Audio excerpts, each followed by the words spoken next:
From Pacifica, this is Democracy Now!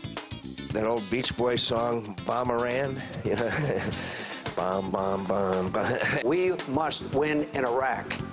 If we withdraw, there will be chaos. John McCain. On the eve of Super Tuesday, the Arizona senator is now the front-runner in the Republican race. Just 6 months ago, he'd fired his staff and was out of money. We'll speak with journalist Matt Welch, author of the book McCain, The Myth of a Maverick. Then we'll be joined by Green Party candidate Cynthia McKinney. I'm Cynthia McKinney, and I'd love to be your nominee for President of the United States. Mr. Nader, in a recent piece, asked us to take the next step if we don't like what's happening in our country. I've heeded his advice. I've joined your party. I'm helping Green candidates, and I'm here with you today. All that and more coming up.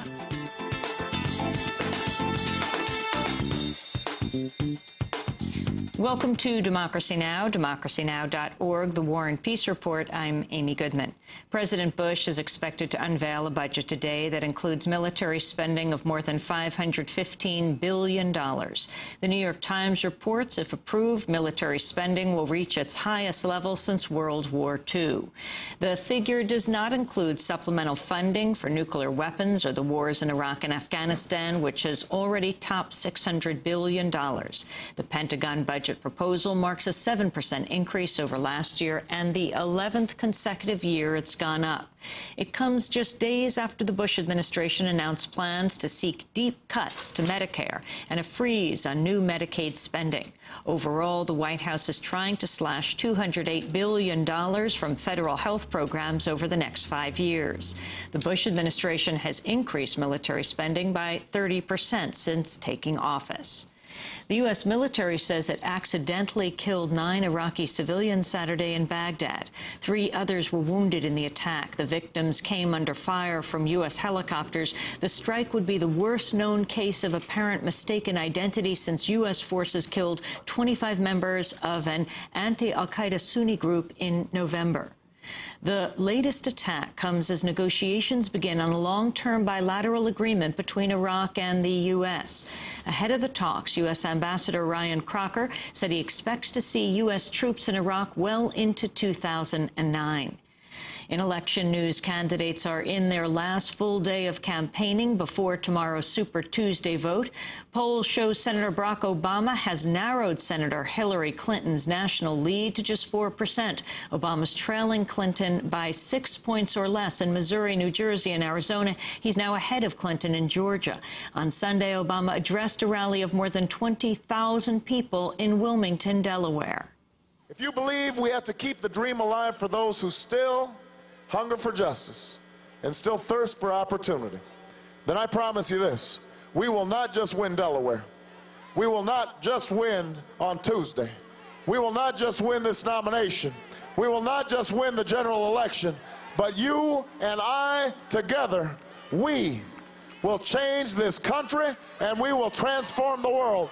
Polls show Clinton and Obama in a dead heat in delegate-rich California. On Sunday, talk show host Oprah Winfrey and musician Stevie Wonder rallied for Obama in Los Angeles. Never vote for anyone based on gender or race. I'm voting for Barack Obama not because he's black. I'm voting for Barack Obama because he's brilliant. He's brilliant. He is brilliant. I see a time where we will have a united people of the United States, and that is why I support Barack Obama. Former President Bill Clinton was also in Los Angeles on Sunday. Clinton visited African-American churches to dampen criticism of his racially charged comments during the campaign. Hillary Clinton, meanwhile, was in Missouri, where she addressed supporters in St. Louis. You know, we got 2 big contests coming up. We have the Super Bowl tonight. We have Super Tuesday. I want the New York team to win both. That's where I am focused. On the Republican side, Senator John McCain is enjoying a wide national lead over former Massachusetts Governor Mitt Romney. McCain visited northeastern states on Sunday, including Connecticut. No, our best days are ahead of us. I want Americans to serve. I know we can serve. I know this nation's greatest days are ahead of us, and I think I'm qualified to lead, and I humbly ask for your vote next Tuesday. And thank you, and God bless you. Meanwhile, campaigning in Illinois, Romney criticized the state's junior senator, Barack Obama. You know, I know that there's a certain senator from this state who says he'd bring change to America, and I'm convinced he would change America, but just not in the sense you want. You saw the sign the other day. He was speaking, a huge sign behind him that said change, just one word, change. And someone remarked to me when they saw the sign, it said, you know, that's what we'd be left with if he were president, in our pockets. That's not what America needs. That's not the course we're going to follow. The Republican contest is seen as a two-person race, with Mike Huckabee a distant third. Ron Paul is there, but Rudolph Giuliani's departure happened last week. Giuliani had the worst dollar-for-delegate record in U.S. history. The former New York mayor spent more than $50 million on his campaign and received just one delegate. At that rate, Giuliani would have needed to spend $60 billion to win the Republican nomination. In Israel and the occupied territories, at least 3 people were killed and 5 wounded in a suicide bombing today in the Israeli town of Dimona. It was the first suicide attack in Israel in more than a year. Dimona is home to Israel's nuclear reactor. It's not clear if the reactor was targeted. Meanwhile, Egyptian and Hamas forces have sealed the border with the Gaza Strip after more than 2 weeks of free passage. Hundreds of thousands of Palestinians have crossed into Egypt for supplies denied under Israel's tightening blockade of Gaza. In Colombia, the rebel group FARC has announced it plans to release 3 more political hostages held for more than 6 years. The group says it'll turn the hostages over to Venezuela, as it did with 2 others last month. In Chad, thousands of people are fleeing the capital, N'Djamena, after 2 days of fighting between government and rebel forces. Both sides say they've withdrawn from the city, but fighting is reportedly continuing nearby. Chad's accused the Sudanese government of backing the rebels to delay the deployment of a European force for Darfurian refugees there. The Bush administration has agreed to a key demand in its push for a European missile shield.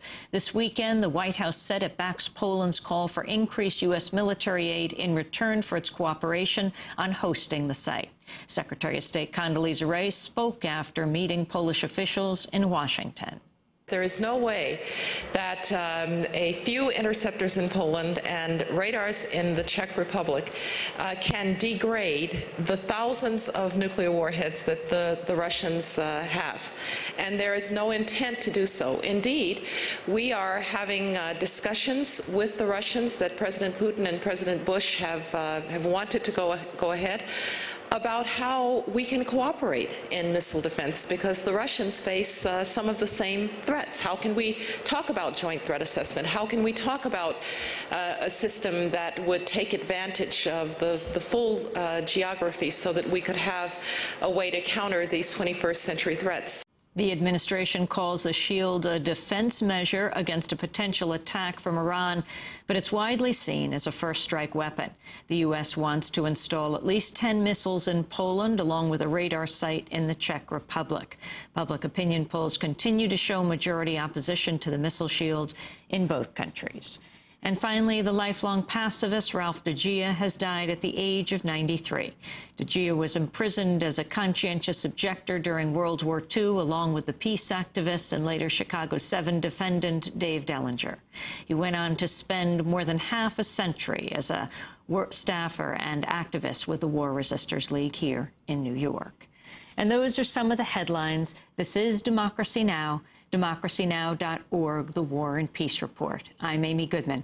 As we broadcast on more than 650 stations around the country, on Pacifica and NPR stations, low-power FM college and community radio stations, on public access TV and PBS TV stations, and both TV satellite networks. We're broadcasting on Dish Network Channel 9415 Free Speech TV and on DirecTV Channel 375 Link TV. We're also